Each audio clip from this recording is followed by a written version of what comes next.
After my baby arrived prematurely, I reached out to the group. We were in the NICU. Please pray, I asked. My aunt responded with vacation pictures from Hawaii. Nobody else reached out.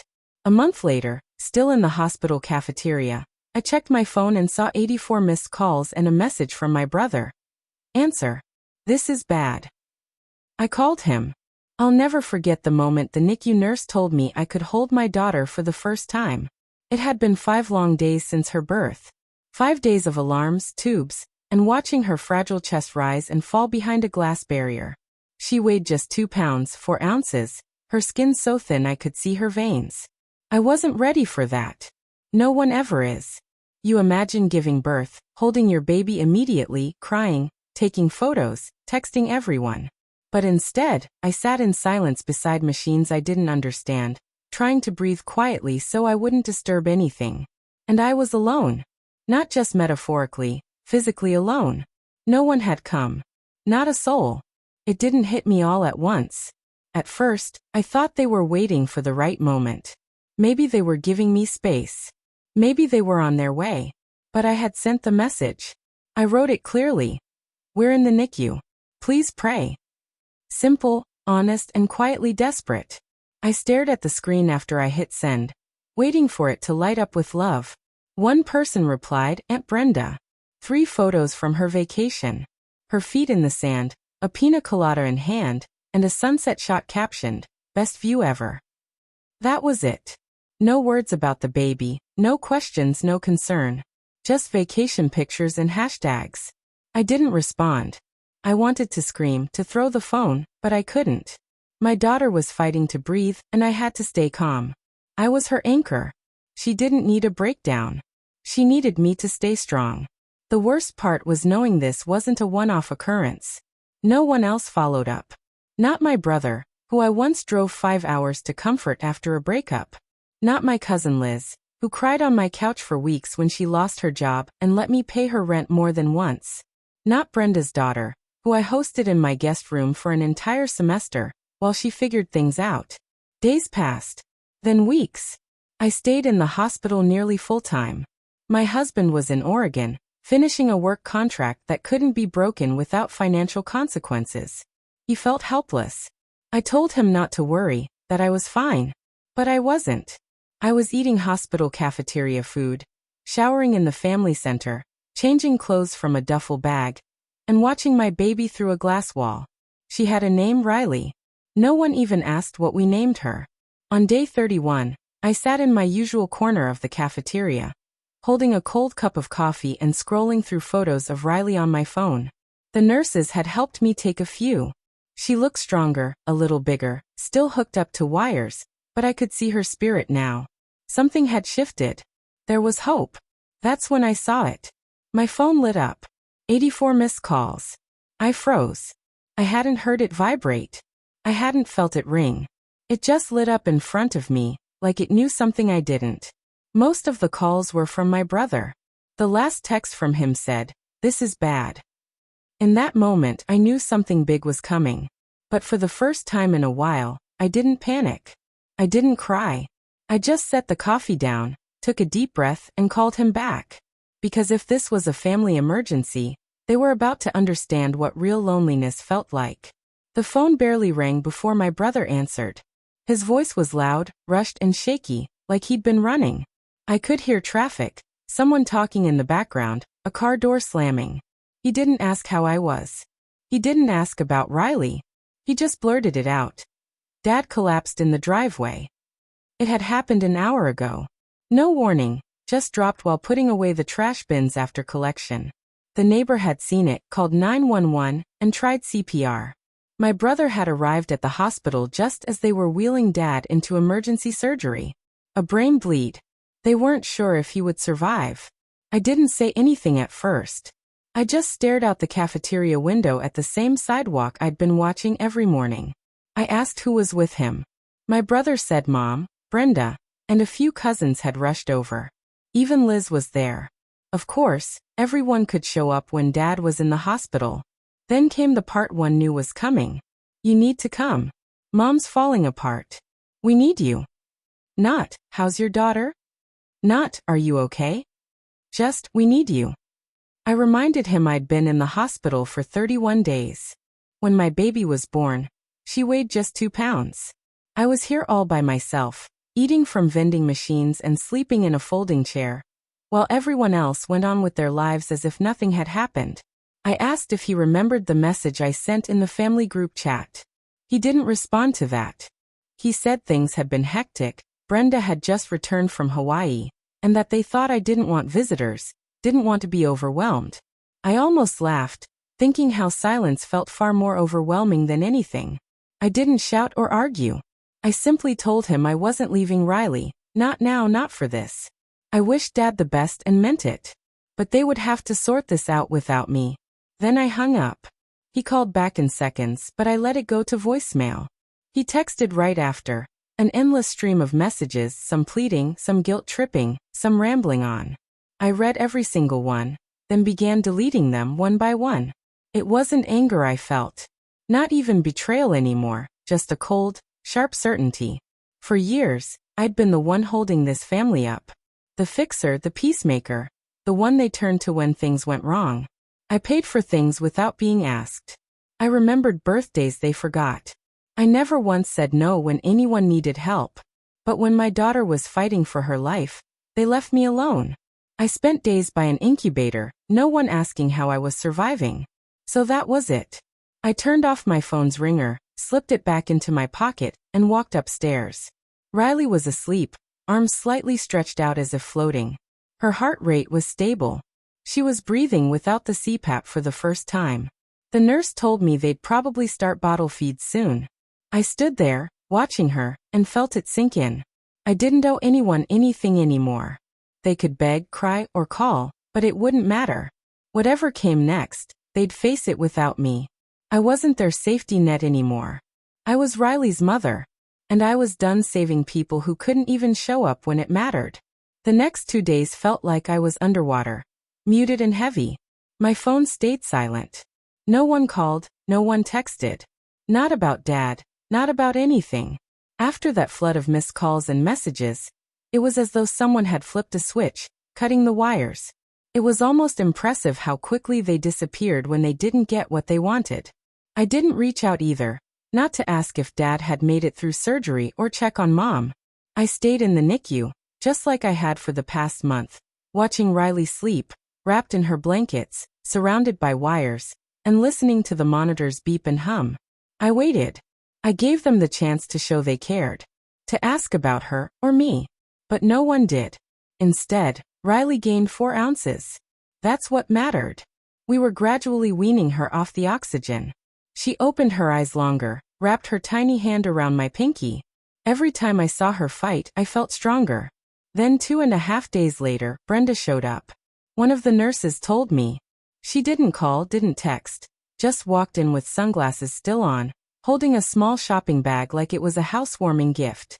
She didn't ask to see Riley, didn't ask where I was, just left overpriced cookies with the nurse, smiled and walked out. That was her big gesture.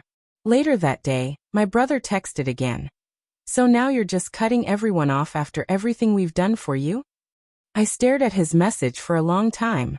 I thought about the hours I spent helping him rewrite his resume when he lost his job, the loan I gave him when his car broke down, the tuition payments, and the grocery deliveries when his wife was sick. And not once did I throw it back in his face. Never made him feel small for needing help. I texted back. "You left me alone when my daughter was fighting for her life. I'm just doing what you taught me."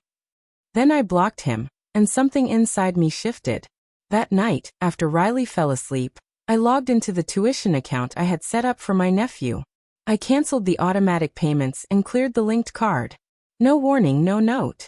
Let the invoices come. Let the school call him. Then I opened another app and stopped the rent assistance I had been sending Liz since March. She never asked outright, just hinted at her struggles, and I stepped in. Not anymore. The next morning Liz messaged me. "Hey, did the payment not go through? Just checking the rent's too soon." I didn't respond. 2 hours later, Brenda sent me a picture of some flowers in a vase with a caption. "Thinking of you and the baby," followed by a heart and a sun emoji. I deleted it without reading more. By the end of the day, 3 unknown numbers had called me, likely cousins I hadn't heard from in months, now suddenly remembering I existed. I didn't pick up. I already knew what they wanted. When people realize the person they've been relying on has stepped away, they don't stop to reflect. They scramble, they talk, they twist the story. They try to fix things, not because they care, but because the support they thought was endless is suddenly gone. It makes them panic, not because they miss you, but because they miss the version of you who always said yes. But that version of me disappeared the day I sat alone in that NICU with Riley, reading my aunt's vacation caption instead of a message that said, "We're here. We love you. We've got you." They made their decision that day. I just followed their lead. And now, while they scrambled, I focused on what truly mattered. Riley was breathing on her own. She had gained another 2 ounces. The nurse let me hold her for a full hour. And for the first time in a long time, the weight I had been carrying, their weight, began to fall off my shoulders. Piece by piece, the hospital started to feel like a second home. I knew which vending machines got stuck, which nurses liked jazz, and which ones gave the best updates without sugarcoating anything. Riley was gaining weight fast. Her tiny fingers gripped mine longer each day, and the doctors began talking about her release in a few weeks. There were still hurdles ahead, but we were finally in a rhythm, one that didn't include my family. Then out of nowhere, my phone buzzed with a message that made me stop. It was from my grandfather. No heart emojis, no prayer chain, just, "Call me tonight alone." I hadn't spoken to him in months. He was never the type to get involved in petty family drama, just quiet, old school, and respected by everyone. When he spoke, people listened. Always had. I called him that night after Riley fell asleep and stepped outside to a bench near the ER entrance. He picked up right away. No small talk. He told me he knew everything. About no one visiting Brenda's vacation, my brother calling the family to complain that I had turned cold. He said he had seen the group chat messages. I didn't ask how, didn't care. Then he said something unexpected. He was rewriting his will. He didn't sugarcoat it. He just said plainly that he was fed up with how everyone had been behaving, circling around him, pretending to care, angling for inheritance, giving nothing in return. He told me he'd been watching it for years, but what they did to me and Riley, that was the breaking point. He said he'd already met with his lawyer.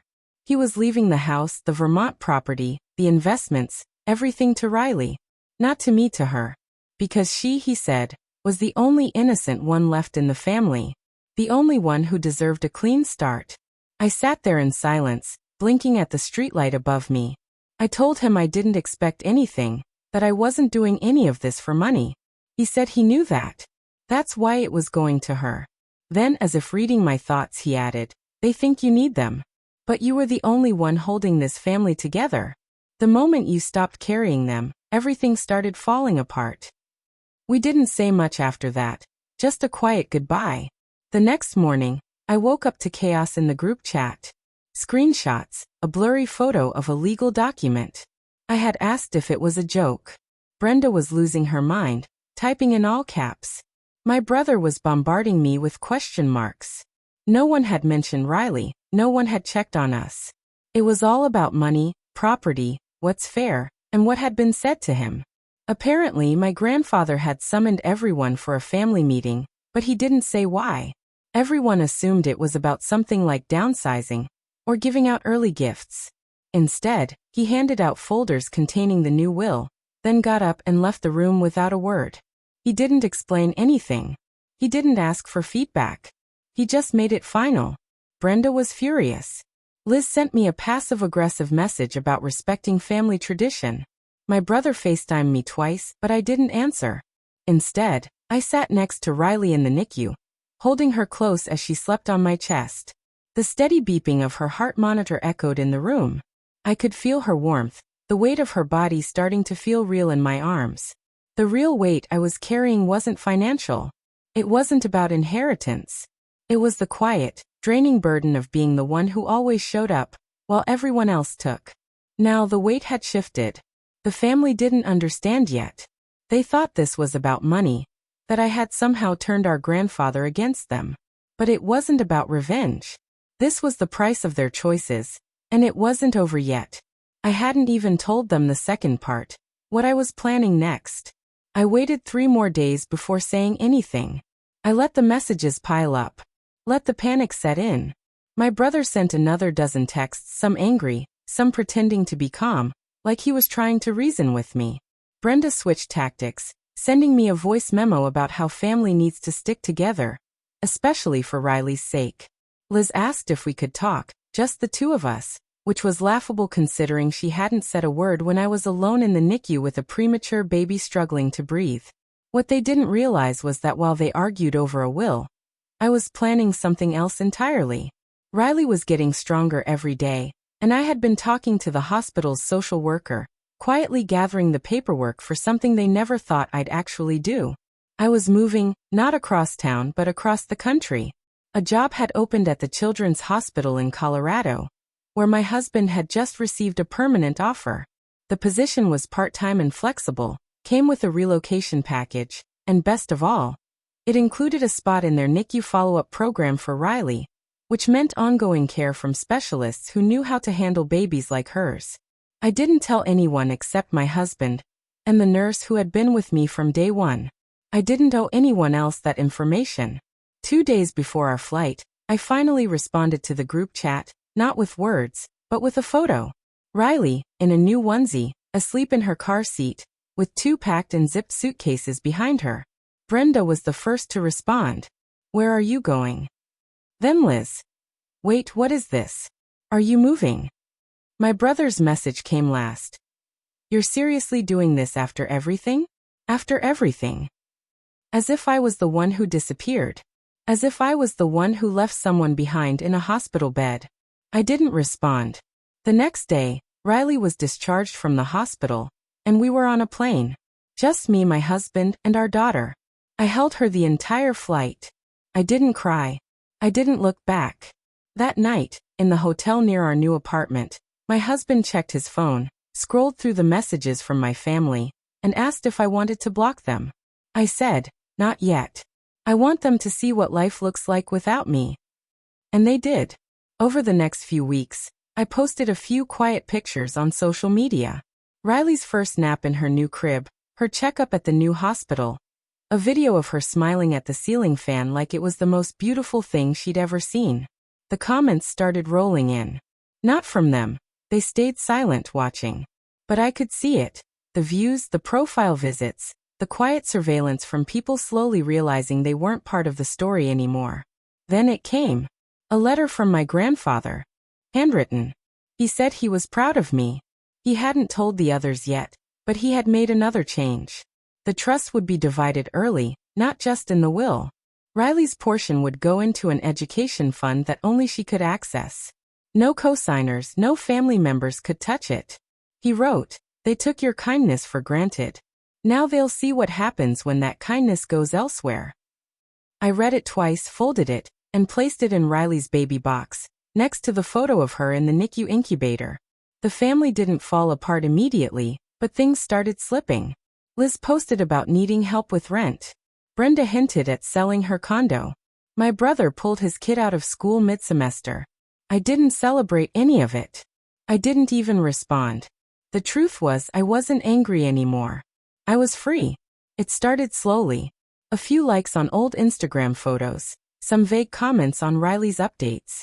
Nothing direct, just enough to test the waters. I didn't reply. I let the silence speak. Then, about 6 weeks after we moved, Liz cracked. She emailed me a 5-paragraph message, most of which danced around the word sorry, like it was a minefield. She wrote about how hard things had been, and how nobody really understood the seriousness of it all. She said she'd been thinking about Riley and hoped one day we could reconnect as a family. At the end she added, "I'd love to get to know her. I think she deserves to know her roots." Roots. She didn't mean history. She meant access. She meant proximity to Riley, to the money, to the life she could see from the outside. I didn't answer. A week later, a box arrived at my door. No return label, but I recognized the handwriting on the card before I opened it. It was Brenda. Inside were baby clothes, all too big, and a teddy bear with a gold ribbon that still smelled faintly of perfume. The card read, For my little princess, with love from your great Aunt Brenda. Let's let the past go. I put the bear back in the box, sealed it, and placed it in the hallway closet. Then my brother showed up. No message. No note. He just appeared.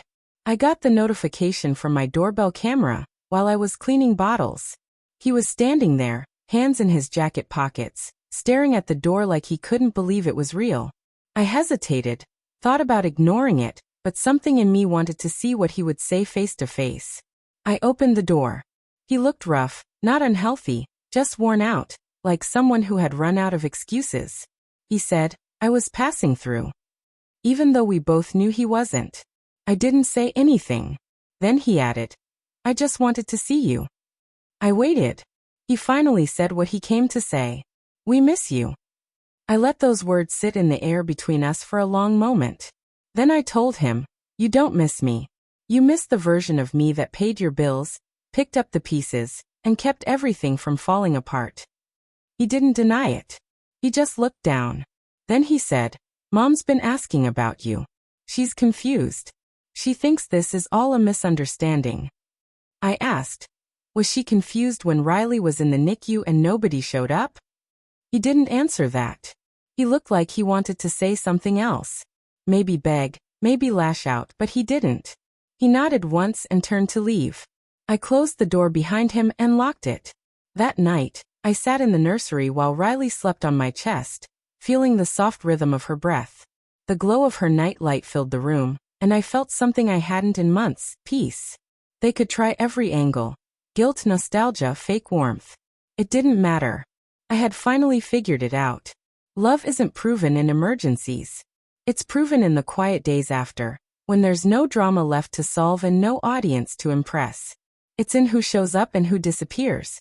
My family showed me who they were when they didn't show up at all. So I stopped waiting. I started building a new circle. Quiet friends who brought soup without asking. A neighbor who helped carry groceries up the stairs. A coworker of my husband's wife who dropped off preemie clothes that actually fit. These people had no obligation, no hidden expectations. And somehow, they showed more love than the ones I shared blood with. Months passed. Riley kept growing. Her cheeks got round. Her laughter came easily. The doctor said she was thriving. And she was. One morning, I woke up to a voicemail from my grandfather. He said, "They still don't get it, but that's not your burden anymore." He sounded tired but content, like he had made his decision and was at peace with it. That same week, my husband and I took Riley to a mountain cabin for the weekend. We left our phones in a drawer. I watched the sunrise over snow-covered peaks with my daughter bundled against my chest, and I realized something. They will always want back in. They will always test the boundary. But I will always remember the silence in that NICU room. The silence not filled with strangers, but with the absence of people who should have been there. And I will never forget what that taught me. Not every family deserves a second chance. Some just deserve a closed door.